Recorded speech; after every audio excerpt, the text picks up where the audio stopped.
Well, I am an atheist, so I don't believe in God. I don't think we should attribute any mysticism, any spiritualism, or anything to it. It's just matter moving, and that's really all I think about it. What we're going to be talking about today is one of the most persuasive arguments for the existence of God. And that's not just me saying that, that's atheists admitting to that. Renowned atheist Christopher Hitchens admits that the fine-tuning argument is the most intriguing argument for the existence of God. So what is the fine-tuning argument? That the design of the universe, the laws that are in place, the intricacies of creation points to a creator. And you either believe that the precision in the world and how it's been created was left up to chance or was on purpose. Where does logic lead to? That's what we're going to be talking about today. And recently we took the streets and we had people read a verse in the book of Romans that says that humans are without excuse, that God's invisible qualities, his divine attributes are clearly perceived in creation, that humanity should know that there's a God. And this was their response. Check this out. You guys read this for me? I just want to get your opinions. Like, what do you guys think of it? For ever since the world was created, People have seen the earth and sky. Through everything God made, they can clearly see his invisible qualities. his eternal power and divine nature.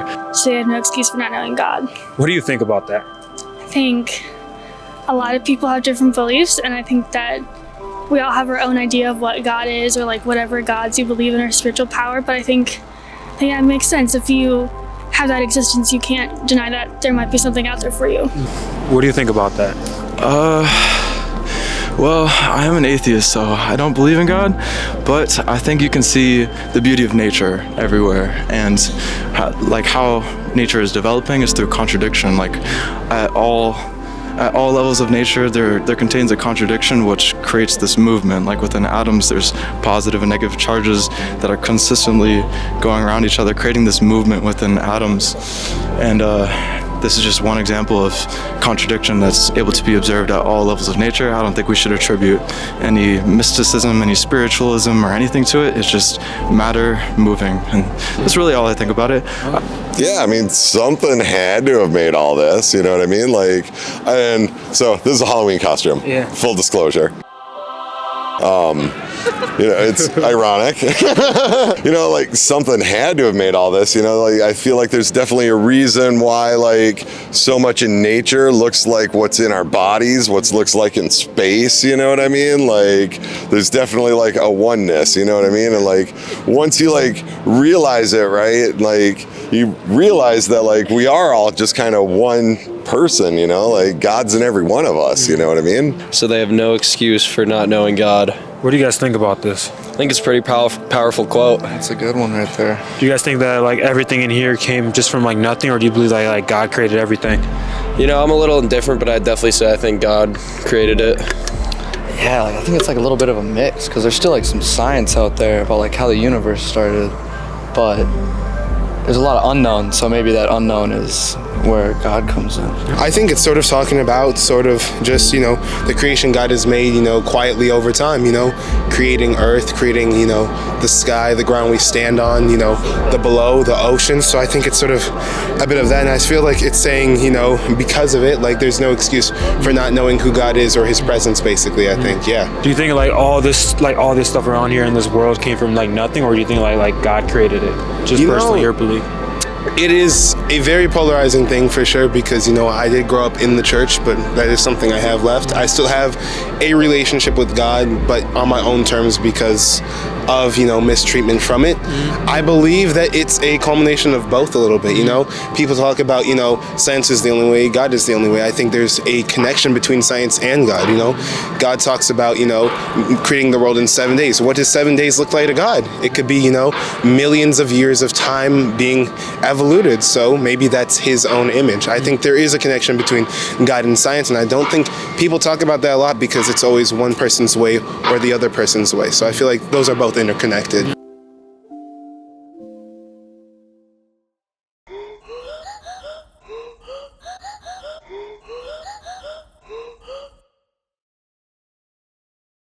I want to read it for you again so you guys know what we're working from today and what we're going to be talking about today, and that is in Romans chapter 1 verse 18. It says, "For the wrath of God is revealed from heaven against all ungodliness and unrighteousness of men, who by their unrighteousness they suppress the truth.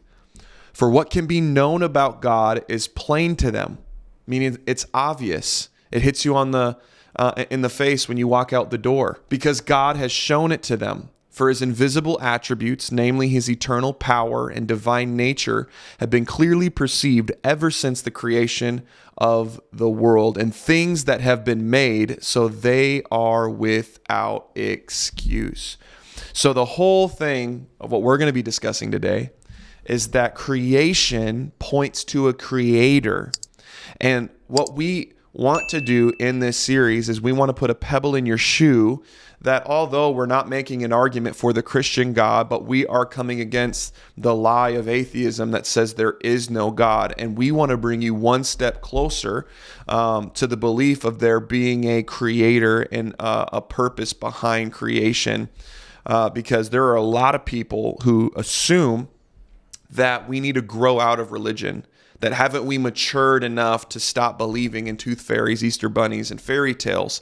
But I would counter with, I think it's far more ridiculous to believe that there is no God than to believe in the Easter bunny, honestly. I think you kind of have to turn your brain off to assume this all happened by chance. But I want to read some quotes here that I think is interesting, that is referring to this argument that we're talking about, which is the fine-tuning argument. And that's just really that you can just the fine-tuning argument is that the design of the universe points to a designer. And that's really all it is. It's nothing fancy. It's that because of the intricacies of the universe, it points to a God who ordered it all. And Christopher Hitchens, this is not just a Christian argument for gotcha moments. It's actually something that atheists attest, this being the most persuasive and convincing argument that there is for God. So Christopher Hitchens, in his debate with William Craig at Biola University in 2009, says, "The fine-tuning argument is the most intriguing argument for the existence of God." Very interesting. Yeah. Stephen Hawking, he says, "The remarkable fact is that the values of these numbers seem to have been finely adjusted to make possible the development of life." Interesting. Stephen Hawking said that. Mm-hmm. The extraordinary, and this is Roger Penrose in The Road to Reality. He's an atheist physicist and a colleague of Hawking. He says the extraordinary precision needed to begin the universe in such a special way is staggering. I would estimate the odds of the universe's low entropy at the Big Bang as 1 part in 10 to the power of 10 to the 123rd power. Mm-hmm. That is insane. To put in perspective, we were talking about this before, and you can jump in as well after I give this illustration, because I'm not a math guy, and stuff like that doesn't really make sense. It's hard to put things in perspective, especially with numbers that big. Yeah. It's a ridiculously big number, and this is how big that number is. So to put in perspective, if you were to cover every planet, moon, asteroid in the Milky Way with sand, there would be about 10 to the 75th power grains of sand. That is insane. And he said, now multiply that entire galaxy of sand by 1 billion trillion galaxies, and it'd still be fewer than 10 to the 123rd power grains of sand. He says picking the single correct grain of sand out of the cosmic sandbox would be the equivalent chance of our universe starting in such a perfectly ordered way. Pretty convincing. Yeah, wow. Another one we talked about is the odds of that happening. I'm sure you know this one. It's like a hurricane sweeping through a junkyard and assembling a perfectly functioning Boeing 747. That would be the odds of that happening. What do you think about that? Yeah, that's like you would not expect that just from random chaos that like what was it you said, a Boeing 747? Yeah. One of the things I found is like, imagine you walk into a room and there's a safe just sitting in the corner, and it has 100 dials with the numbers 0 to 9 on them. If the safe's open, you're not going to think, oh, they just randomly flip themselves to the number that opens the safe. No, it's like someone probably intentionally opened the safe, and now you got to file a police report because someone stole your stuff. Yeah. No, that's a good point. Yeah. The thing about fine tuning is that it's not just like any combination. Like if you get one thing wrong, all of it's wrong. All of it's wrong. Out of, what'd you say, 100, and it's a 1 followed by a 123 zeros, basically? Yeah, I think it's 10 to the 123rd power. 123rd. Yeah, so that would be 1 followed by 123 zeros. Yeah. That's an insanely large number. So even if one of those was a 1 or a 2, anywhere in that, it all doesn't work. Yeah. What I find is interesting is that these guys are sharp guys. Yeah. Atheists. He's a physicist and he's a colleague of Hawking. Yeah. And they're not Christians. They're not theists. They don't believe in God. And yet they attest to this evidence. Yeah. So the thing is, it's not that we're working with different evidence. I think people assume that. It's that we make assumptions by the evidence. Yeah. So one will say, I think this logically, it points to there being a designer. Like, how can this precision be just left up to chance? Like you said, the safe in the corner of the room, you come into your house, you see it's open and it has 100 different combinations in there. You don't just assume that it just flung itself open. You file a police report. Yeah. Right? That's what logic leads to. It's like going to the beach and you see Daisy written in the sand on the shore. You don't assume, no one assumes that, that was a wave that came in and perfectly drew the name Daisy. No, you would assume that maybe that person was there before, drew their name in the sand. Maybe it was a spouse that drew their name. Maybe it was a father drawing their daughter's name in the sand. You think it's a human, but you don't say, the last thing you think is that a wave did it. And if a wave did do it, what would we call that? It'd be a miracle. Be a miracle, yeah. So I believe atheists believe in miracles too. They just don't like to admit it. So this is kind of the concept of it. And again, this comes from Frank Turek. If you guys want to read his book, I Don't Have Enough Faith to Be an Atheist. This is what he covers. And this is kind of the idea of the argument that leads you to the conclusion that there's a God. And that's the point we want to get to. I understand that this isn't leading you to the Christian God, but at least it's one step closer for you to see that there is a God who's ordered the universe. And the first premise is every law and constant of the universe, gravity, the cosmological constant, strong and weak nuclear forces, is precisely set with an extremely narrow life permitting ranges. Premise 2 is that fine-tuning is either due to chance or physical necessity or design. The third, it's not due to physical necessity. Nothing requires the universe to have these constants, and the odds of chance producing them are all astronomically small, which is what we just talked about. The conclusion is that, therefore, the best explanation is that the universe was designed by an intelligent mind. I personally believe that's what the evidence points to. Yeah, I had a similar one that I got from Catholic Answers, and it's basically the same thing, but premise 1, the universe possesses finely tuned physical constants and initial conditions that allow intelligent life to exist. That was kind of what we've talked about already. Premise 2, this is due to either necessity, chance, or design.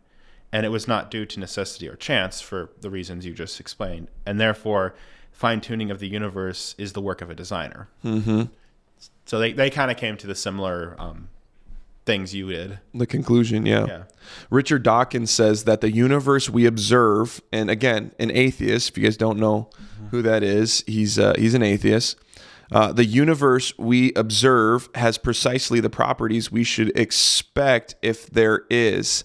At bottom, no design. Yet it looks as though there is a design. It was designed. Let me read that again. The universe we observe has precisely the properties we should expect if there is at bottom no design. Yet it looks as though it were designed. Stephen Hawking's, and this is what he says. The expansion rate of the universe was different, if it was different, by 1 part in 1,000 million, 1 in the 10 to the 15 power, a second after the Big Bang. the universe would have collapsed back on itself and never developed galaxies. The odds of that happening were to be like, imagine covering all of North America in dimes. Not just one layer, but a stack that reaches the moon. That's 239,000 miles. Then take one dime, paint it red, mix it somewhere in the stack. The odds of picking that exact same red dime on your first try are better than the universe hitting the perfect expansion rate by chance. Mm-hmm. Yeah, that's... You have a better odds. Yeah, of just randomly picking a dime. It's crazy. Just on a stack that's as big. You said North America? North America, yeah. Covering all of North America in dimes, not just one layer, but a stack that reaches the moon. So all of North America completely covered by dimes, and not just a stack, a layer, but to the moon, 239,000 miles. And then picking in that stack the dime that you hit that has the red. If you picked out the dime, like, people would be more like, okay, what's your sleight of hand? How are you actually doing that? Yeah, it wouldn't be like, oh, he actually picked the dime. They'd be checking your sleeves for the little slots where you had your pre-made red dime rather than just. And I guess atheists hear that and they're saying, so you're saying there's a chance. And that's what ultimately your faith relies on. It's either chance or design. And I think from now, do you think it's kind of believable to see where we're coming from, that this isn't just left up to chance? Yeah, I think it's like, I've done a little bit of work in this, and I think this is probably one of the stronger cases for the existence of God. Like, I think the Leibnizian cosmology, it's kind of like what you guys talked about last week. It's just a little more expanded. I think that's solid. I think the moral argument is it's good, but it's a little bit weaker. But I think this is definitely one of the stronger arguments for the existence of God. Not, like you said, not specifically the Christian. I saw a few of the comments like, yeah, we know these arguments. Yeah. In these arguments, we're not saying the universe began to exist, therefore Christianity is true. We're getting to the point that we're just starting with the thought, is there a God at all? Yeah, we can make the case for our God specifically. Yeah, like when Paul goes to he's in the Areopagus and he's witnessing to the Athenians who believe in multiple gods.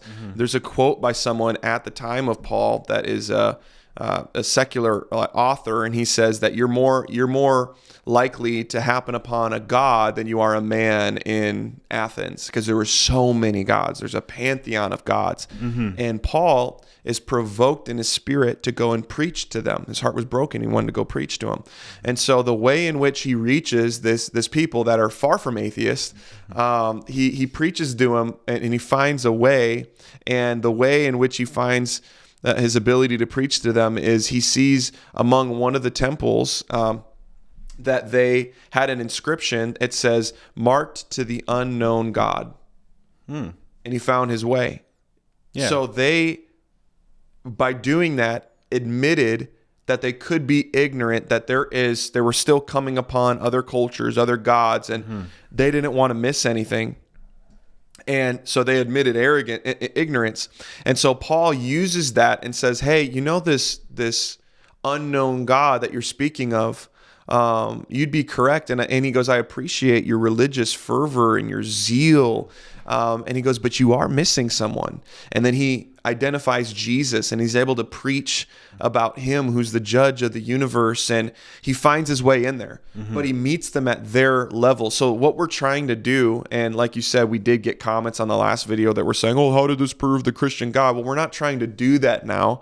We're trying to do step by step and break down the walls so that you would be able to see God clearly and not believe these lies that keep you from him. Yeah, like when we do videos about Islam, or have you done a Mormonism video? I don't think I have yet. No. Okay. Or whenever we're talking, or like with New Age, they have different starting points, so we have to start at a different point. Well, duh. That's what a starting point is. Our approaches are different. The ways we have to navigate. Because if I start with, oh, God exists with a Muslim, they're like, well, obviously, they believe they're theists as well. And so then after, that's where we get to that, okay, so now that you believe and there's a God, there's a chance that there is a God, and the evidence seemingly points to that. Yeah. Now, why is it Why the is God that I serve? Yeah, why Right. is it the Christian God? So at least we've opened a door. Yeah. I think that's week 4. Yeah, week four. Week 4, we're going to be talking about the existence of Jesus ultimately being the Christian God, why we believe in him, and what evidence is there that supports that, that's beyond just, oh, there's a, cosmic bowling alley in heaven, and that's why there's lightning. No, that's not what we believe in. Like, to make sense of the world, we believe in God. No, that's not the case. I think this is really interesting. There is a surgeon who ends up giving his life to the Lord because he was an eye doctor. He's an eye surgeon, which the evidence of the intricacies of the human eye ultimately led him to seeing God for who he truly was, and led him to belief in God. So I want to share a little bit about that. Yeah, and, we're moving more into intelligent design arguments now. Yeah, so this is where it's interesting, because he was he studied at Harvard, and the design of the universe, like Romans 2:1 says, led him to belief in God, and I find that really interesting. So I want you guys to check this out, and then we will keep chugging along. Dr. Ming Wang is an internationally acclaimed laser eye surgeon who has pioneered multiple vision correction techniques. His life story is told in the film Sight. When he came to America as a poor Chinese immigrant, he saw only opportunity and eventually earned a PhD in laser physics from MIT and an MD from Harvard. I came from China as an atheist. I believed nothing but science. I was studying the structure of eye in med school, and I realized that the human eye is so complicated. Trillions of cells has to line up perfectly for visual signal capturing and interpretation. If any one of those cells gets out of line, the person will be born blind. So I had a big problem. And the atheist me at the time, that how could so many cells form in such a short period of time out of randomness? So I kept on asking a professor, and he said, "Ming, what's a cross street?" I said, that's a car. He said, "What's the difference between a car and a human eye?" I said, "Human eye is a lot more complicated." He said, "Okay, can you imagine how a random piece of metal form itself into a car?" I said, "No way." And he said, "How about human eye?" So right there, he opened a window in my life, making me realize that it was formed with a specific purpose for vision. So there's a designer, a creator behind that. And I start with my journey believing first there's a creator, there's a God, and later on, more specifically, the God is in the form of Jesus Christ. And Christ has died for our sin so that we could have a chance for eternity. Dr. Wang began his career at Vanderbilt University in Nashville, Tennessee. Years later, he started the Wang Vision Institute, establishing a foundation to restore sight for orphans from around the world. So far, I have done 55,000 laser vision corrections. That's crazy. Isn't that amazing? Yeah. There are a lot of stories like that where you'll see like someone who's a scientist, they'll start out as an atheist, they'll become really into their field, and they'll become there's many stories I've heard like that. I can't think of any off the top of my head. Yeah, that's okay. No, the what's interesting is when we just did a video that was that went viral, and we interviewed a lady on the street, and she had said, "Well, I'm not religious. I believe in science," which, to his point, like, and that's what most people think. Like, I believe in science, and the problem that I have with that is you think that because I believe in God, I have to disregard science.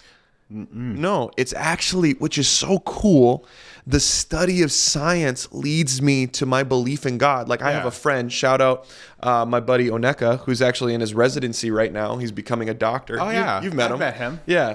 He goes to our small group when he's in town, and I actually grew up with him. And we would have these conversations with his like journey of faith. And I love asking him questions about human anatomy, and every time we hang out, I'm just asking him question after question after question. Yeah. And I'm always walking away from it, not saying, "Wow, there is no God." I'm walking away saying, like, "Wow, I have such an awe and wonder of God after talking about how our body is designed, let alone the intricacies of nature and the universe and the odds of all this just happening by chance. It leads me, the studying of God's creation, science, leads me to give God glory, not to remove him from existence. You either believe that the universe was created by chance or it was purposeful. And I want to get into more of the conditions of the earth that we live in that further just the hit on the head of the odds of this all happening and taking place. It takes a lot of faith to believe that this was all just by accident, because the odds don't support that. There was a quote, I can't remember, it's like the first sip of the natural scientist will make you an atheist, but when you finish the glass, you'll see God at the bottom. Yep. Here's the Goldilocks conditions for the earth. Everything about the earth, again, screams precision. If we were a little bit closer or further from the sun, we'd burn or freeze. If the Earth's tilt, and feel free to add in, if the Earth's tilt, that's 23 degrees, 0.5, change slightly, the climate would become unlivable. If our rotation slowed or sped up slightly, temperature swings would destroy life. If the moon were closer, tides would devastate coastlines. If further, Earth's stability would collapse. If oxygen were just a few % higher or lower, fire or suffocation would make life impossible. And if Jupiter, which is so interesting because it's like, how does that relate to anything?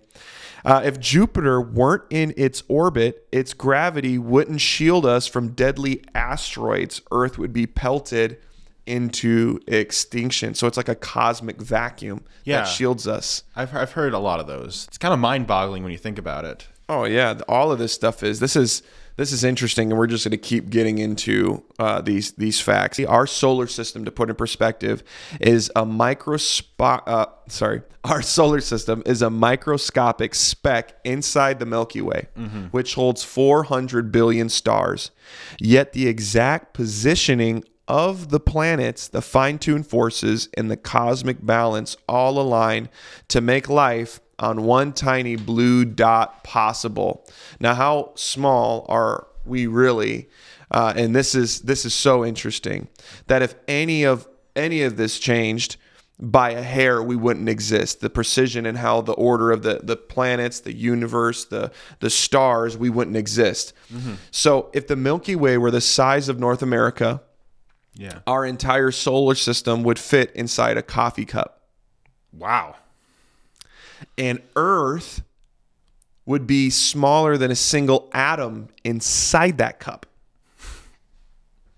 And everything has to be specifically ordered perfect for us even to exist. Yeah, exactly. So the whole goal of this podcast is to create an awe and a wonder of God, that you too would be like the doctor that worked with eyes, that led him to question, I have to have incredible faith to believe that this was all just chance. Could it be that there is a God that designed this all? Because the precision of the universe would require a bunch of faith for me to believe that it was done by chance. We don't want to step into an arena we don't belong in. We're not claiming to be science or, smarty pants, but the evidence, I believe, that we're both working with, this is not just something we came up with. This is what atheists, physicists, and scientists all attest to, but their conclusion they come to is there is no God. I would ask you, why do you believe there's no God? Why is it ridiculous to think that there is a designer behind this precise creation? We want to thank you guys for watching. Hopefully this added value to your life, and that you can come with confidence when you're talking to your friends who believe it's foolish to believe in a sky daddy. Like a lot of people will tell me, like, oh, you believe in your... what we believe. It's not what we believe. Like, you believe in a sky daddy. How ridiculous. Okay, you believe that all this world was created by chance. The odds of that happening are 10 to the, times that by billions and trillions, and that's the odds of this all happening by chance. Not just one piece of creation, but multiple different areas, and how our world operates, our position in the universe, our rotation, the tilt, the oxygen levels, the distance between us and the moon, the distance between us and the sun, all of those factors, and the chance of all that just happening by chance. It takes a crazy miracle. And I don't know about you, but I think critical thinking leads me to make the connection that there is a God, just like scientists in the past, the fathers of science, believed in that there was a God. And when they looked at creation, they saw the fingerprint of God.